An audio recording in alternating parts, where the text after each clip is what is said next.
আমাদের সকল মুসলমানের একটা কথা যে হুজুররা এক এক হুজুর এক এক কথা বলে, কোথায় যাব, কি করব, হুজুরদেরই ঠিক নেই। তো ভাইরা, এটা খুব ভালো কথা, হুজুররা খারাপ, এতে সন্দেহ নেই।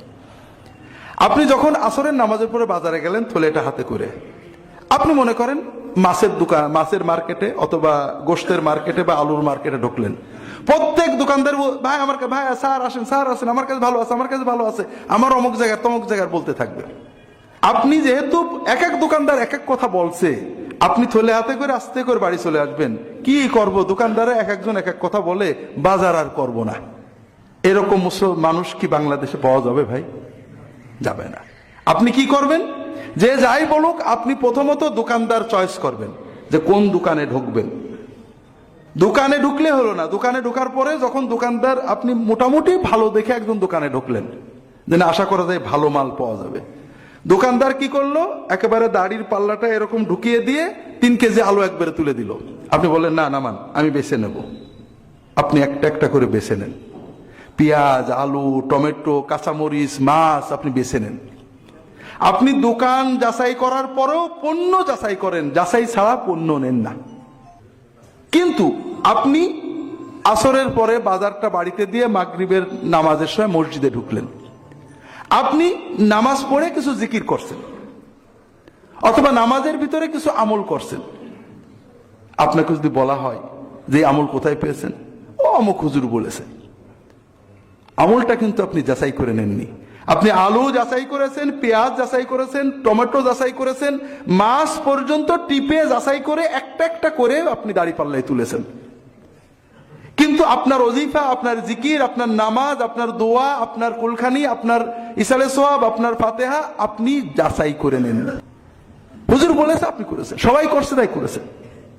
তাহলে কি বোঝা গেল?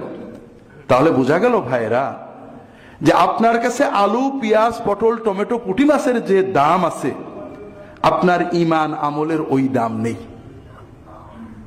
আপনি পুঁটি মাছকে যে গুরুত্ব দিয়ে ক্রয় করেন, আপনি আপনার জান্নাতকে ওই গুরুত্ব দিয়ে ক্রয় করেননি। ঠকে যাবেন ভাইরা। আরে ঠকা এমন ঠকা, আপনি পুঁটি মাছ কিনতে যে, আলু কিনতে যে ঠকেছেন, পরের বারে আপনি জিততে পারবেন। কিন্তু ঈমান কিনতে যে, আমল কিনতে যে ঠকে গিয়েছেন, পরের বারে যখন ঠকা বসবেন, ব্যাক গিয়ারে আর আসতে পারবেন না। এই জন্য ভাইরা, আমরা একটু সচেতন হই।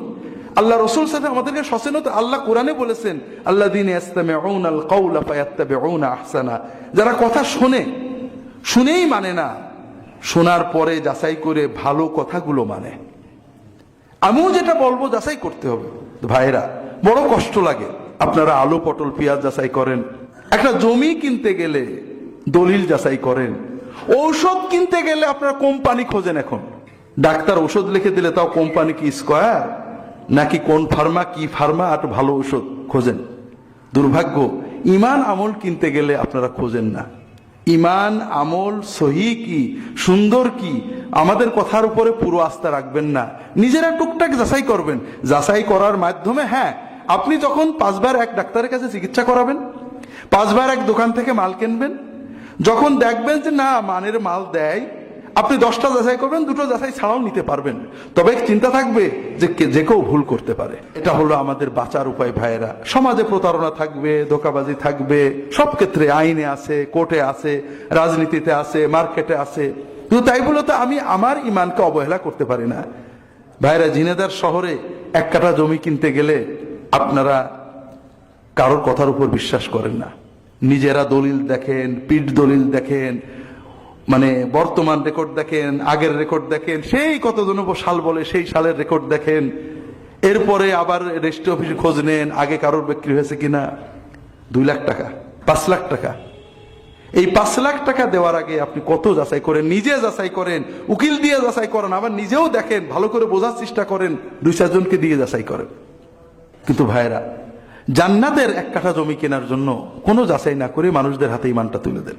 এতে বোঝা যায় যে জান্নাত আপনার কাছে দাম নেই। দুনিয়ার 1 কাঠা জমির যে দাম, জান্নাতের 1 কাঠা জমির আপনি সেই দাম দেন না। আর আপনি গোড়াতেই যেহেতু অবহেলা করেছেন, ঠকার সম্ভাবনা খুবই বেশি। দুনিয়ায় আপনাকে 1 কাঠা জমি বেচে যে ঠকাতে চায়, আর জান্নাতের জমির নামে আপনাকে যে জাহান্নামে নিতে চায়, এই 2 জনের ভিতরে শক্তিশালী বুদ্ধিমান বেশি হলো যে আপনাকে জান্নাতের নামে জাহান্নামে নিতে চায়। বড় বড় দুশ্মন।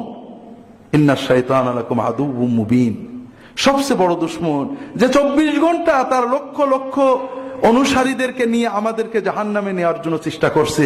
এমন তো নয় যে আল্লাহ তাআলা আমাদেরকে হাওয়ার উপর ছেড়ে দিয়েছেন। আমার সামনে বাঁচার অবলম্বন রয়েছে, কোরআন রয়েছে, রাসূলুল্লাহ সাল্লাল্লাহু আলাইহি ওয়াসাল্লামের সুন্নাহ রয়েছে। আমি ধরে চেষ্টা করি, আল্লাযীনা জাহাদু ফীনা লানাহদিয়ান্নাহুম সুবুলানা। আল্লাহ তাআলা বলছেন যে যারা আমার রাস্তায় চেষ্টা করবে আমি অবশ্যই তাদেরকে পথ দেখাবো। আমাকে তো চেষ্টা করতে হবে ভাই। আপনি চেষ্টা করেন, ঠকবেন না। আপনি অবহেলা করেন। আমি বাজারে যাই না ভাই, কারণ দোকানদাররা আমার খুব ঠগায়। একেবারে চেহারা দেখে আমি ঠকে যাই।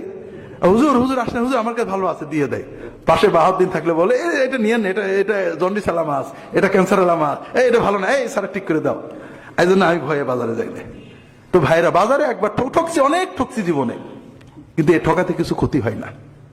আজকে 2 লাখ টাকা ঠকছি, আল্লাহ 100 টাকা দিয়ে দেবে। আজকে বাজারে একটা খারাপ জিনিস দিয়ে ফেলে দিছি, কিন্তু কালকে আবার ভালো জিনিস খাবো।